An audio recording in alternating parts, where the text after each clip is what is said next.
Assalamu алейкум достор, силер менен Кубаныш. Бүгүн бөлүшүп кетейин деген тема Москвага же жалпы Россиянын бир шаарына келип, кандай жумушта иштесем экен деп, же азыр сиз башка жумушта иштеп, бирок кухня жака сизди көңүлүңүз тартып, повар болуп иштесем деп кызыгып, бирок кандай болот экен деп ойго батып жүрсөңүз, анда бул видеону көрүңүз, ошол суроолорго жооп берген аракет кылайын. Жана мен Москва шаарындамын, ошого Москванын условияларына теңдеп айтам. Москвада повар болуп иштесең, албетте бул жакшы жумуштардын бири. Биринчиден, дайым курсагың ток. Курсагың ток болсо, анан жумуш болот деген сөз. Жашоо буста жана үйдөн чет жактарда эң эле маанилүү десем адашпайтырмын.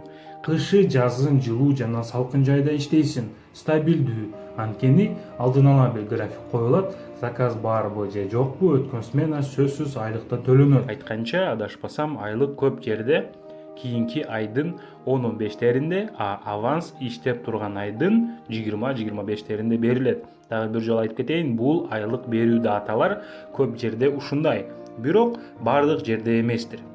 Ошондой эле повар бул дагы жаңы, жакшы бир кесип.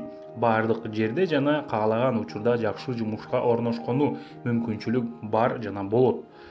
Бирок ушундай жакшы кесипке ээ болууга сизден эмне жана кандай аракеттер керек?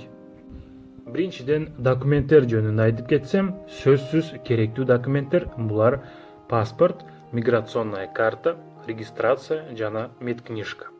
Ошондой эле кээ бирки жайларда СНИЛС ИННен сурашы мүмкүн. Документтер менен, бирок бизден жумушка өзүбүздөн эмне керек? Эң биринчиден бизден каалоо керек, желание. Ошондой эле бардык жерлерде деле ушундай го. Каалоо болсо, бардык жумушту кылса болот го.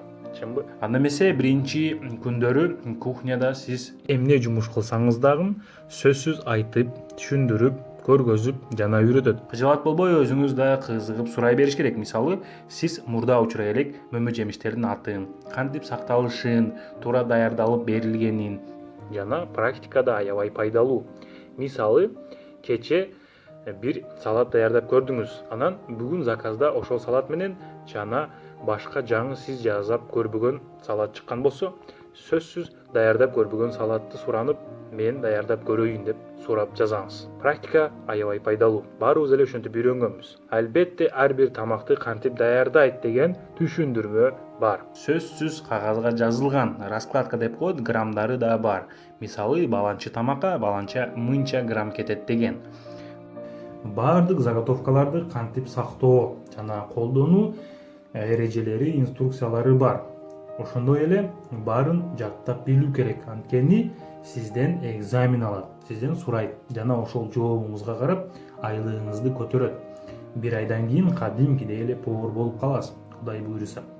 Айтып кетейин, айлык көп жайларда сааты 110 рубльдан башталып 210 рубльга чейин жана андан дагы жогору болот.